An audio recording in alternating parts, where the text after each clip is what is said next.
श्रीगुरुभ्यो नमः। हरि ओम। श्रीमहागणाधिपतये नमः। श्रीमहासरस्वत्यै नमः। श्रीगुरुभ्यो नमः। हरि ओम। अस्मद्गुरुः विद्यानन्दनाथ गुरुचरणारविन्दाभ्यां नमो नमः। अस्मद्गुरुः काष्ठभगोत्सपवित्रं नारायणयतीश्वरच्छात्रं वन्दे दासकुटिस्थं कृतं रामायणदासस्वामिनं रामानुजदासस्वामिनं नमो नमः। वन्दे शम्भुममापतिं सुरगुरुं वन्दे जगत्कारणं वन्दे पन्नगभूषणं मृगधरं वन्दे पशूनां पतिं वन्दे सूर्यशशाङ्कवक्निनयनं वन्दे मुकुन्दप्रियं वन्दे भक्तजनाश्रयं च वरदं वन्दे शिवं शङ्करं श्रीमन्नामपयोदश्यामधरा भृल्लराम जगदभिराम रामा जनकाम महोद्धाम गुणस्थोम धाम दशरथ राम निराटवनाटमुలకు పోరాటం బిట్టుగలిగే పురుషోత్తముచే నారాటమిట్లు మానను ఘోరాట విలోలి భద్రకుంజరమునకున్ శ్రీరామ రామయనతును ఏ మానవుడైన గాలి ఏర్పడ మదిలో ఆరామ విభుని దలచిన కారాకులు డొల్లినట్లు కర్మము డొల్లున్. ఓం నమో భగవతే నారాయణాయ. ఓం నమో భగవతే వాసుదేవాయ. ఓంకార మంత్ర సంయుక్తం నిత్యం ధ్యాయంతి యోగినః కామదం మోక్షదం తస్మై ఓంకారాయ నమో నమః. నమస్తే దేవదేవేశ నమస్తే పరమేశ్వర నమస్తే వృషభారూఢ నకారాయ నమో నమః. మహాదేవం మహాత్మానం మహాపాతకనాశనం మహాపాపహరం వందే మకారాయ నమో నమః. శివం శాంతం జగన్నాథం లోకానుగ్రహకారణం శివమేకపరం నిత్యం శికారాయ నమో నమః. వాహనం వృషభో యస్య వాసుకీ కంఠభూషణం వామే శక్తిధరం వందే వకారాయ నమో నమః. యత్ర కుత్ర స్థితం దేవం సర్వవ్యాపినమీశ్వరం యల్లింగం పూజయేన్ నిత్యం యకారాయ నమో నమః. యక్కర్త జగతాం భర్త సంహర్త మహసాం నిధిః ప్రణమామి తమాదిత్యం బహిరంతస్తమోపహం. నేను 25 సెప్టెంబర్ నెల 6వ రాశి కన్యారాశి. ఈ కన్యారాశి ఎట్లా ఉందో చూద్దాం. ఈ కన్యారాశి కూడా చెప్పాలి అంటే ఒక్క శుక్రుడు తప్పితే రాహు తప్పితే ఏ గ్రహాలు కాగలవు.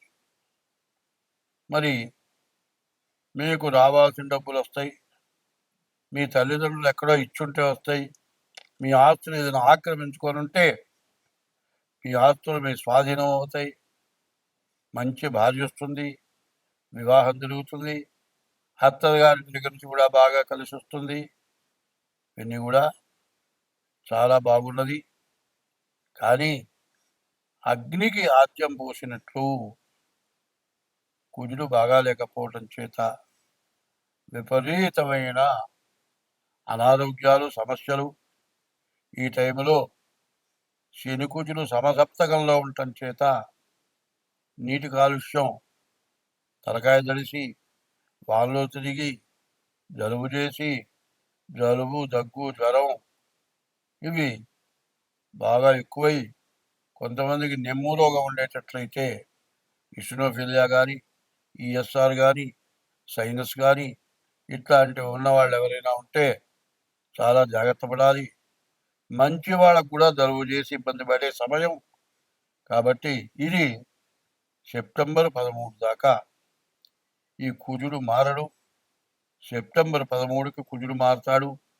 ఈ కుజుడు మారేటంత వరకు కూడా చాలా ప్రమాదకరమైనటువంటి రోజులు కాబట్టి ఈ రాశి వాళ్ళు చాలా జాగ్రత్త పడటం, డేట్ ఆఫ్ బర్త్ ద్వారా జాతకం చూపించుకోవటం, ముందుగా మీ జాతకరీత్యా ఏముందో దోషం తెలుసుకొని దానికి తగిన ఉపశమనం కావటానికి, దానికి దోషం పోవటానికి మరి మీ జాతకరీత్యా ఏ పూజలు చేసుకోవాలో తెలుసుకొని మీరు జాగ్రత్త పడండి.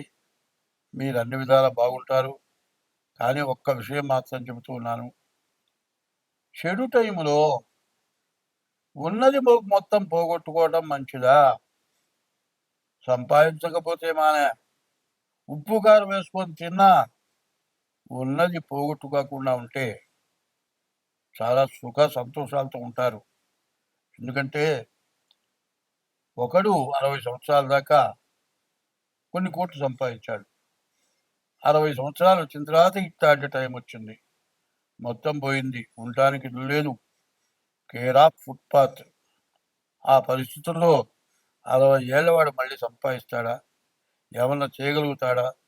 దాంతో మొత్తం పోయిన తర్వాత మరి దిగులు పడి మంచాన పడి తిండి నీళ్లు మర్చిపోయి ప్రాణం కూడా పోయే పరిస్థితి వస్తుంది. కాబట్టి కొన్ని టైములు చెడు టైములు ఉన్నాయి. ఆ చెడు టైముని మాబోటి వాళ్ళ ద్వారా తెలుసుకొని దానికి తగిన ఉపశమనం చేసుకొని మీరు బాగుపడండి. మీకు అన్ని విధాలు బాగుంటుంది. స్వస్తి. మార్చి 30వ తారీఖు సంవత్సరాది పండుగ రోజున 6 గ్రహాలు ఒక చోట చేరినాయి. షడ్గ్రహ కూటమి చేరింది. దీనివల్ల రకరకాలైన సమస్యలు, రకరకాలైన బాధలు, మరి ప్రకృతి తాండవం, ప్రకృతి విపత్తులు ఇవన్నీ కూడా జరుగుతాయి. అందరం బాధపడతాం.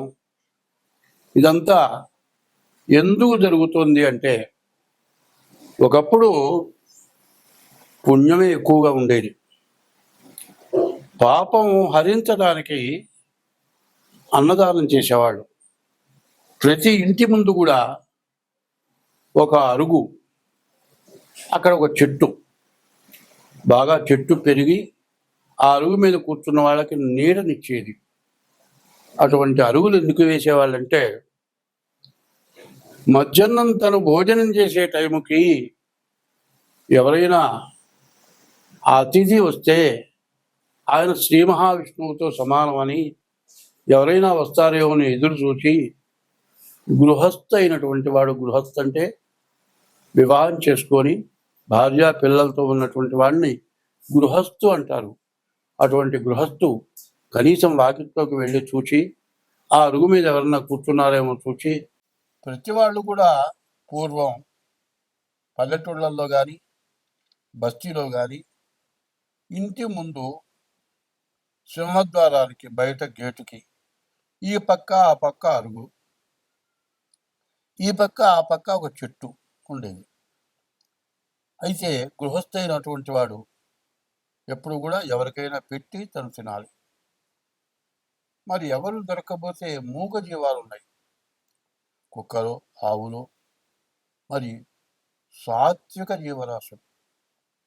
గోవు సాత్విక జీవరాశి. అదే కాదు, దాని నుంచి ప్రాణవాయువు వస్తుంది. మరి ఆ ఆవు ఉన్న చోట ఎటువంటి క్షుద్ర జీవాలు, పాములు, తేళ్లు ఇట్లాంటివన్నీ కూడా రాకుండా ఉంటాయి. అందుకోసమని ఆవులను మేపటం, ఆవులకి ఆహారం పెట్టడం, తను తినబోయే ముందు వాకిట్లోకి వెళ్ళి ఎవరైనా సరాసరి వచ్చి అన్నం పెట్టమంటే లేదనే ప్రసక్తి లేదు. అట్లా కాదు, బయటికి పోతే ఆ రోజుల్లో బస్సులు, రైళ్ళు, మరి ఇట్లాంటివి లేవు, కార్లు, సైకిళ్ళు, మరి టూ వీలర్స్ లేవు.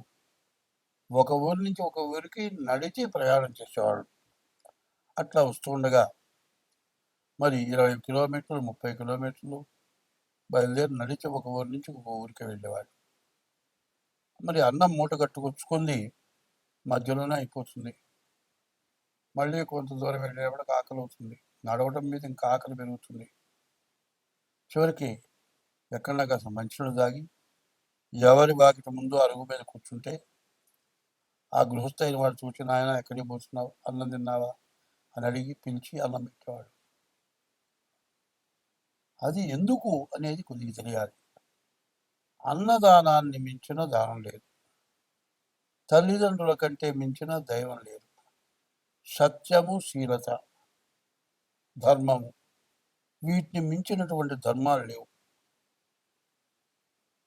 ఇవి సత్యము, శీలత, ధర్మం అనేది అది గొప్ప తపస్సు కింద లెక్క. దయ, ఆ దయ ఎట్లా ఉండాలి అంటే, మనం ఇంట్లో వరకే వండుకున్నాం, మన వరకే సరిపోతుంది, ఇంకొక మనిషి వస్తే చాలు. అట్లాంటి టైంలో ఎవరైనా వస్తే ముందు ఆ మనిషికి కడుపు నిండా పెట్టి మిగిలింది చిరకాస్త తింటే చచ్చిపోం, బతుకుతాం. తర్వాత అవసరమైతే వండుకొని తింటాం. అది దయ. ఏ జీవరాశికైనా అపకారం జరిగి ప్రాణావసాన స్థితిలో ఉన్నప్పుడు దానికి వైద్యం చేయటం, కనీసం ఎవరైనా చచ్చిపోతే ఎవరు దిక్కులేని వాళ్ళని తీసుకెళ్ళి దానం చేయటం, అది అనాథ ప్రేత సంస్కారే కోటి యజ్ఞ ఫలం లభేత్. దిక్కులేని వాళ్ళని తీసుకెళ్ళి మట్టి చేస్తే కోటి యజ్ఞాలు చేసిన ఫలితం ఉంది అని ఇట్లాంటివన్నీ చేయటమే కాకుండా ఎవరి కులదైవాన్ని వాడు పూజించేవాళ్ళు, ఎవరి ఇంటి దైవాన్ని వాడు పూజించేవాళ్ళు. ఎవరి కులదైవాన్ని, గ్రామదేవతని, ఇంటి దైవాన్ని, ఇంట్లో ఉన్నటువంటి తల్లిదండ్రుల్ని, భార్యని, వాళ్ళకి ఎటువంటి అపకారం జరగకుండా, వాళ్ళెంతో ప్రేమతో, వాళ్ళకి లోటు అనేది లేకుండా పెద్దవాళ్ళని చూడటం, ఇది ధర్మం. ధర్మో రక్షతి రక్షిత. ధర్మాన్ని నువ్వు రక్షిస్తే నిన్ను ఆ ధర్మం రక్షిస్తుంది. ధర్మస్య జయోస్తు. నువ్వు ధర్మంతో ఉంటే నీకు జయమే, అపజయం ఉండదు. అధర్మస్య నాశోస్తు. అధర్మం ఎక్కడైతే ఉంటుందో అక్కడ మొత్తం నాశనం అయిపోతుంది. ధర్మస్య జయోస్తు, అధర్మస్య నాశోస్తు. ప్రాణిషు సద్భావనాస్తు. ప్రాణి, ఏ జీవరాశి ప్రాణి అయినా సరే మంచి భావనతో ఉండి దానికి బాధ కలిగినప్పుడు ఆ బాధ పోవటానికి మార్గం ఏదో చూచి దాన్ని బతికించేది ప్రాణిషు సద్భావనాస్తు.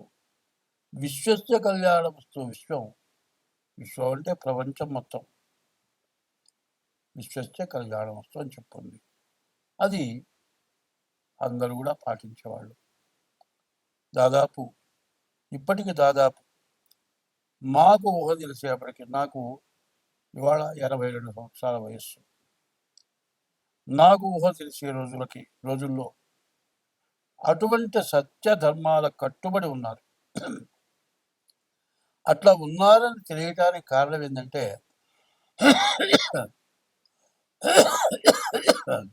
నాకు 10 సంవత్సరాల వయసు వచ్చేవాడికి నా తండ్రి పూర్తిగా అనారోగ్యవంతుడు. నా తండ్రికి మూర్ఛలు అంటే ఫిట్స్ వచ్చేవి. అమావాస్యకి, పౌర్ణమికి ఫిట్స్ వచ్చేవి. కింద పడి గెల తన్నుకొని ఆ చేతులు కాళ్ళు కొట్టుకుపోయి దెబ్బలు తగిలి నడిచిపోతూ ఉంటే ఏ గోడ మీద పడతాడో ఎక్కడ పడతాడో తెలియదు. ఒళ్ళంతా దెబ్బలు తగిలి నాలికంతా బాగా కొరుక్కొని ఆ ఫిట్ వచ్చినప్పుడు ఆ పుండ్లు మాని అన్నం తినాలంటే కనీసం పాలు మజ్జిగ పోస్తే కూడా నోరు మంట పుట్టేది. అట్లాంటి బాధ నా తండ్రి పడ్డాడు. 10 సంవత్సరాల వయసు నుంచి ఆయనతో చాలా కష్టపడ్డాం. అట్లా ఆయన ఏమీ సంపాదన లేకుండా పోయినాడు. నాకు చెల్లెళ్ళు 2. నాకు అక్కలిద్దరు, మా తల్లి తండ్రి, ఇంతమందివి జీవించాలి. ఏదో నా చేతనేది చేసి బ్రాహ్మడికి ఒక పద్ధతి ఉంది. ఉపనయనము నాటి మాట ఉన్నది సుమతి అని. ఉపనయన రోజున ఎంత కోటీశ్వరుడైనా, రాజాది రాజులైనా ఒడుగైన తర్వాత భవతీ భిక్షాందేహి, భవాన్ భిక్షాందేహి అని ముష్టిస్తారు. అది ఎందుకంటే ఏ మహాపతివ్రత చేతి మీదుగా ఇచ్చినటువంటి దానం, ఆహారం, దానివల్ల మంచి విద్యావంతులు అవుతారని ధర్మశాస్త్రం చెప్తుంది. ఉదయం పూట ముష్టికి వెళ్ళేవారు బియ్యానికి, మధ్యాహ్నం పూట బ్రాహ్మణ ఇళ్ళకి మదవకానికి వెళ్ళి కష్టపడి చదువుకొని ఈరోజు కూడా వాళ్ళకి నేను చదువుకునే రోజుల్లో నాకు స్టైఫండ్ నెలకింతనిచ్చేవాళ్ళు. అట్లా వాళ్ళంతా ఇస్తే నా కుటుంబాన్ని పోషించుకొని నేను చదువుకొని మరి కుటుంబానికి చాలనంత సంపాదన వచ్చిందాకా చదువుకొని కనీసం అప్పుడు నాకు 300 వచ్చేవి. స్టైఫండ్ ఇచ్చేది. అందరి ఇంటిని కొంతమంది ఇచ్చేవాళ్ళు. 150 రూపాయల ఆదాయం రాగానే నేను మీ దగ్గర తీసుకోనంటే ఒక ఆయన పిలిచి, ఎలా నీకు ఎంత వస్తుందిరా అంటే నాకు 150 వస్తుందండి సంపాదన. మరి మేము ఇచ్చేది ఎంత వస్తుందంటే 300 వస్తుంది. సగమే కదరా అంటే నేను అన్నాను, సగమేనండి. మీ 300 నా 150 ఉంటే నాకు అహంకారం పెరుగుతుంది. అదే 150తో కష్టపడి సంపాదించుకుంటాను, పైకొస్తాను, నా తల్లిదండ్రులను పోషించుకుంటాను, మా ఆడపిల్లల పెళ్ళిళ్ళు చేస్తాను అంటే ఆయన అన్నాడు, ఆయన పేరు చెరువు సూర్యనారాయణ గారు, గుంటూరు మహానుభావుడు. ఆయన లేరు, ఏ లోకంలో ఉన్నారో. ఆ మహానుభావుడు నన్ను శతవిధాల కనిపెట్టి చూస్తుంటే, నీ పిల్లల పెళ్ళిళ్ళైతే చెప్పు నాయనా, ఒకళ్ళ పెళ్ళి నా సొంత డబ్బులతో చేస్తాను, మిగతా వాళ్ళకు కూడా సహకరిస్తానంటే అంత పరిస్థితి వస్తానండి అని నా కష్టార్జితంతో చెప్పలబడి ఆడపిల్లల పెళ్ళిళ్ళు జరిగిపోయినాయి. 18 నుండి 19 వచ్చేవాడికి మా నాన్నగారు పోయినాడు. మరి మా నాన్నగారు పోయిన తర్వాత 20 సంవత్సరాల నుంచి కష్టపడి సంపాదించుకొని బతికాను. ఆ రోజుల్లో అందరూ సత్యానికి, ధర్మానికి నిలబడ్డారు కాబట్టి ఇవాళ నేను, నా తల్లిదండ్రులు, మా కుటుంబం, మా వంశం బాగుపడింది. ఏ మహాతల్లి చేతి మీదుగా పెట్టినటువంటి ధర్మంతో నేను ఇవాళ 10 మందికి చెప్పేటట్లుగా మరి అమెరికా, రష్యా, ఆస్ట్రేలియా ఇట్లాంటి దేశాల నుంచి జాతకం చెప్పమని ఫోన్లు వస్తూ ఉన్నాయి. దాంతో నేను జీవిస్తున్నాను. అప్పుడు అంత ధర్మం ఉంది, ఇప్పుడు అంత ధర్మం లేదు. ఎందుకు లేదు అంటే వచ్చేది చాలని పరిస్థితి. పిల్లల్ని చదువుకు చేరిస్తే ఎల్కేజీ నెలకి కనీసం చాలా ఖర్చు ఎక్కువ అవుతుంది అంటున్నారు. వాళ్ళ సంపాదన సగం కూడా చాలటం లేదు అంటున్నారు పిల్లల చదువులకే. అంత కష్టమైంది రోజుల్లో దోచుకొని తింటే కానీ బతకలేనటువంటి పరిస్థితులు ఏర్పడి చాలక అధర్మమైన సంపాదన సంపాదించుకుంటూ రకరకాలైన ఎటువంటి అధర్మమైన పనులైనా చేసి సంపాదించుకొని బతుకుతూ బాధలు పడుతూ ఉన్నారు. ఇప్పుడు మరి 2025 మార్చి 30వ తారీఖున 6 గ్రహాలు మరి మీనరాశిలోకి, 6 పాపగ్రహాలు, షడ్గ్రహ కూటమి వచ్చింది. దీనివల్ల చాలా బాధలు పడతారు. కాబట్టి ఎవరికి వాళ్ళు మీ డేట్ ఆఫ్ బర్త్ ద్వారా మీ జాతకం చూపించుకోండి. మీ జాతకరీత్యా దోషాలు ఉంటే వాటికి చేయించుకోండి. పాపగ్రహాల వీక్షణ వల్ల చాలా రకాల బాధలు వస్తాయి. మనం ఏమి చేయకుండానే మనం బాధలు పడాల్సి వస్తుంది అని చెప్పటం జరిగింది.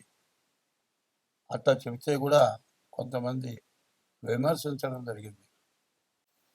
జ్యోతిష్యం చెప్పబోయా అంటే తలకిందులైపోతుంది, గందరగోళాలు అవుతాయి, చాలా బాధలు పడతావు, ప్రకృతి వల్ల బాధలు వస్తాయి అని ఇవన్నీ ఎవరు చెప్పమన్నారు? నాకు ఫోన్లు వచ్చినాయి. చూడండి, ఉత్తర కాశీ, హరిద్వార్, ఋషికేశ్. ఋషికేశ్ అంటే ఋషులు ఉండేటువంటి స్థలం. హరిద్వార్ అంటే విష్ణుమూర్తి యొక్క పాదాలు. హరిద్వార్ కైలాసంలో ఈశ్వరుడు ఉన్నాడు. ఈశ్వరుడు నెత్తిన గంగ ఉంది. ఆ గంగ హరిద్వార్ పాదాల దగ్గరకు వచ్చి గంగ పడ్డది. గంగ పుటక అక్కడి నుంచి వచ్చింది. హరిద్వార్ మునిగిపోయింది. హరిద్వారు మరి ఋషికేశు, అమర్నాథ్ ఇవన్నీ కూడా వరదల వల్ల బిల్డింగులు పడిపోయి ఎంతోమంది జనం చచ్చిపోయి, ఒక మరి ఉత్తర దేశమే కాదు, దక్షిణ దేశం, ఉత్తర దేశం అటు ఇటు దక్షిణ దేశం, ఆఖరి కాశీ కూడా మరి ఊరంతా నీళ్ళు వచ్చేసినాయి. ఇప్పుడు చూడండి, విజయవాడ అంటే బాగా మెరుగైన స్థలం. ఇంతవరకు ఇంత జలాన్ని మనం ఎప్పుడు చూడలే. ఇంత పరిస్థితులు రావటానికి కారణం ఏమిటి అని మనం ఆలోచించుకుందాం. ధర్మో రక్షతి రక్షిత. ధర్మాన్ని నువ్వు రక్షిస్తే నిన్ను ధర్మం రక్షిస్తుంది. ధర్మం రక్షించాలి అంటే ఏం చేయాలి అనేది ఇదివరకు చెప్పారు, ఇప్పుడు కూడా చెబుతూ ఉన్నా. ధర్మాన్ని రక్షించాలి అంటే అందరికీ తెలిసిందే. ఓం నమో భగవతే వాసుదేవాయ, ఓం నమో నారాయణాయ, ఓం నమ శివాయ, ఓం గం గణపతయే నమ, శ్రీమాత్రే నమ. ఇట్లాంటి మహామంత్రాలు ఇవి. రోజు 1-2 గంటలు మనం చేసే వృత్తిలో విద్యక్కర్లా, చదువక్కర్లా, సంతకం పెట్టడం చేత కాకపోయినా విలవాలా, ఈ చెప్పిన మంత్రాలు గుర్తుపెట్టుకోండి.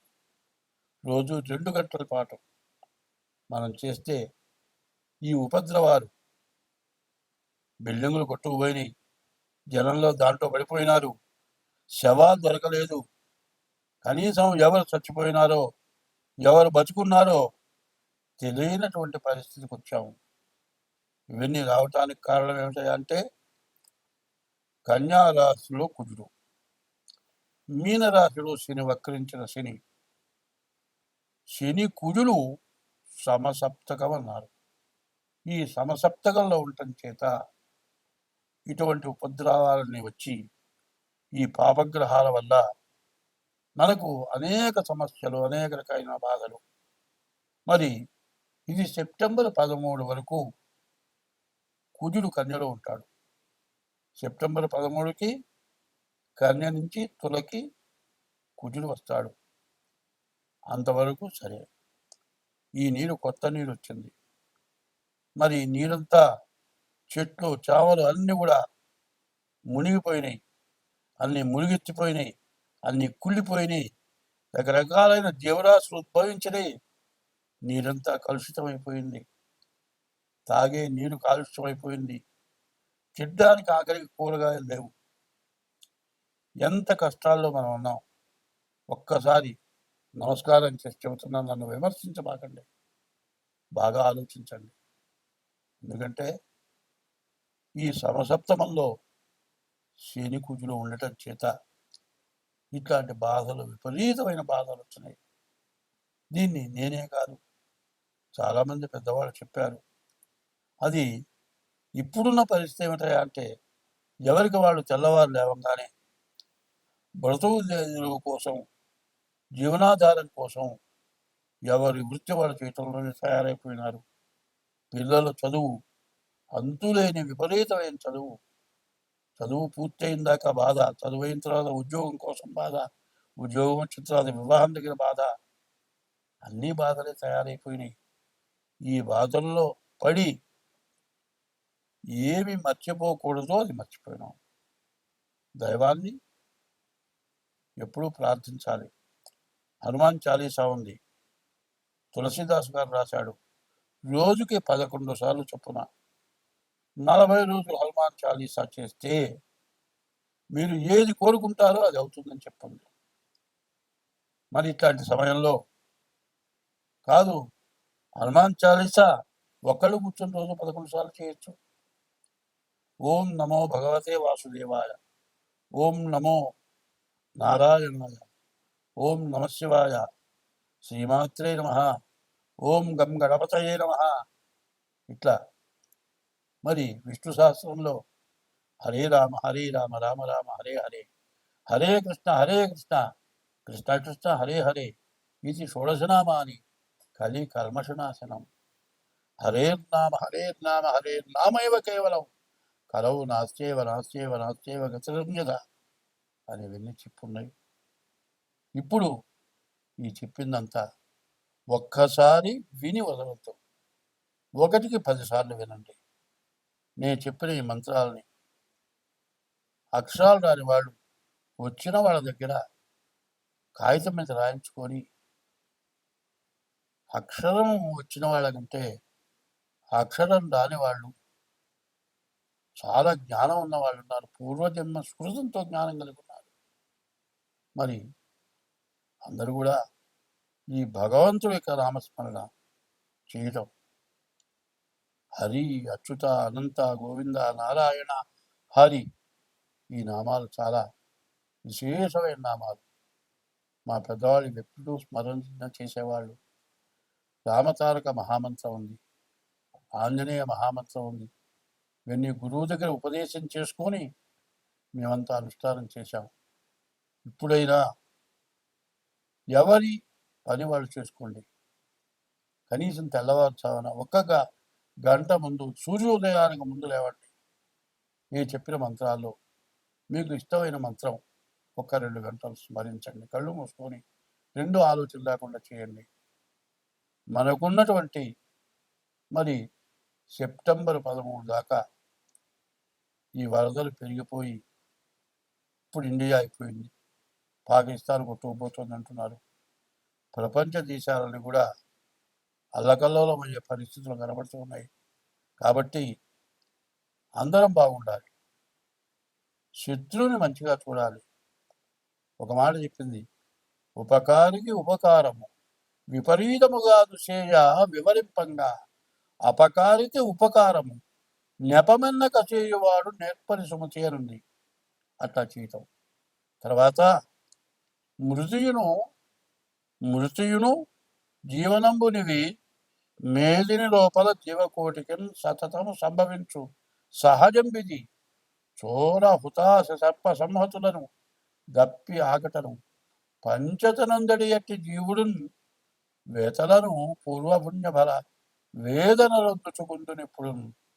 ఆగామి సంచిత ప్రారంభాలు, పూర్వజన్మలు, ఈ జన్మలో మనల్ని కన్నవాళ్ళు చేసినటువంటి అధర్మమైన, అసత్యమైన, పాపమైన కృత్యాల వల్ల మరి కొండల మించి దుల్లి చచ్చిపోవటమో, ఏదో తగలబడిపోయే చోట పోయి అందులో పడి చచ్చిపోవటమో, దిక్కు ముక్కు లేక అడవిలో ప్రయాణం చేస్తూ నీళ్లు దొరక్క దాహం తీరక మంచినీళ్ళు లేక చచ్చిపోవటమో, రోగాల వల్ల చచ్చిపోవటమో, నడిచి వెళ్ళేటువంటి మనిషి కాలుదారి ఏదో బావిలో పట్టమో, కాదండి కాలుదారి పడి కాలు విరిగిపోయి ఎవరు తీసుకెళ్లేవాడు లేక, ఎవరు మనుషులు దొరక్క 2 రోజులు 3 రోజులు అక్కడే పడి ఉండి చివరికి తిండి లేక, నీళ్లు లేక, వైద్యం లేక చచ్చిపోవటం, ఇట్లాంటివి చాలా జరుగుతున్నాయి. ఇవన్నీ ఎందుకు? నీవు పూర్వజన్మలో, ఈ జన్మలో నీవు చేసుకున్న పాపాల వల్ల జరుగుతున్నాయి. ఇటువంటి పాపాలన్నీ కూడా హరించిపోవాలి అంటే ఇదివరకు జర్మనీ కర్పూరం అని వచ్చేది. ఇంతలా ముద్ద కర్పూరం పళ్ళల్లో పెట్టి వెలిగిస్తే మొత్తం నీరైపోయేది. కిలోమీటర్ దూరం చల్లదనం వచ్చేది. ఆ కర్పూరం మొత్తం నీరైపోయి కరిగిపోయేది. అట్లా సమస్త పాపాలు కూడా హరించుకుపోతాయి. మనం రోజు తింటున్నాం, 3 పూట్ల తింటున్నాం. తిన్నదని తిన్నట్టు అరిగిపోయి హరించుకుపోతుంది. ఎంత తిన్నా అయిపోతూనే ఉంది. అట్లాగే సముద్రాలు ఎండిపోతున్నాయి, కానీ ఈ జలుబుకి ముక్కులు మాత్రం ఎండిపోవట్లే. ఎంత తిన్నా ఈ కడుపులో ఆహారం జీర్ణమైపోతుంది. ఎంత సంపాదించినా, ఎంత తిన్నా ఈ పొట్టకి తిండి. మరి జీర్ణించుకోలేకపోయినా ఇట్లాంటి వరదల వల్ల కానీ, కాలుష్యాల వల్ల కానీ జలుబు, దగ్గు, జ్వరం ఇటువంటివి వస్తున్నాయి. మరి ఇవన్నీ పోవాలి అంటే భగవంతుడి యొక్క నామస్మరణ ఎవరికి వాడు చేయటం. ఏదైనా కొంతమంది కలిసి తిండి యాగము, రుద్రయాగము, లేకపోతే శతచండి యాగము, మహారుద్ర యాగము, సుదర్శన హోమము, ఇట్లా భాద్రపదం గణపతి హోమము ఇట్లాంటివి జరగటానికి ప్రోద్బలం ఇచ్చి అందరూ బాగుండాలి, మనం బాగుండాలి, ప్రతి జీవరాశి బాగుండాలి. ఇటువంటి సదుద్దేశంతో అందరూ కూడా కలిసికట్టుగా ఉండటమే కాక, ప్రత్యేకించి మీ డేట్ ఆఫ్ బర్త్ ద్వారా కానీ, మీ హస్త సాముద్రిక ద్వారా కానీ మాకు కూడా తినటానికి నోరుంది, మరి హరించుకుంటానికి పొట్ట ఉంది. దీనికోసం మేము కూడా జీవించాలి కాబట్టి తగిన ఫీజు చెల్లించి మీ జాతకాలు చూపించుకోండి. మీ జాతకాల్లో ఉన్న దోషాలు ఏమన్నా ఉంటే, దానికి పరిహారాలు ఏమన్నా ఉంటే చెప్పడం, చేయించడం కూడా జరుగుతుంది. మీరు ఎట్లా చేసుకోవాలి అనుకునేటట్లయితే మా ఫోన్ నెంబర్ 7801071946, ఇదొక నెంబరు. 6300061241 ఈ నెంబరు. ఈ 2 నెంబర్లలో ఏ నెంబర్కైనా ఫోన్ చేసి మాతో సంప్రదించి తగిన ఫీజు చెల్లించి మీ జాతకం చెప్పించుకొని ఈ కష్ట సమయం నుంచి అందరం బయటపడాలి అనే ఉద్దేశంతో చెబుతూ ఉన్నది. దీన్ని అందరూ కూడా శ్రద్ధతో విని, నేను చెప్పింది ఏమన్నా తప్పులు ఉంటే తప్పులుగా భావించొద్దు, ఒప్పులుగా తీసుకోండి. హంస నీలక్షీర న్యాయం అన్నారు. హంస పాలల్లో నీళ్లు కలిపితే నీళ్లు వదిలేసి పాలు తీసుకుంటుందట. ఇప్పుడు అట్లాగే నేను చెప్పిన దాంట్లో నీళ్లు లాగా పనికిరానివి తప్పుడు మాటలు, ఎవరన్నా బాధ పెట్టే మాటలు ఉంటే వాటిని వదిలేసి నేను చెప్పే మాటలు ఏమైనా మంచి ఉంటే ఆ మంచిని మాత్రం తీసుకోండి. ఆ మంచిని అవలంబించండి. మీరు బాగుంటారు, నేను బాగుంటాను, అందరం బాగుంటాం, దేశం బాగుంటుంది. స్వస్తి.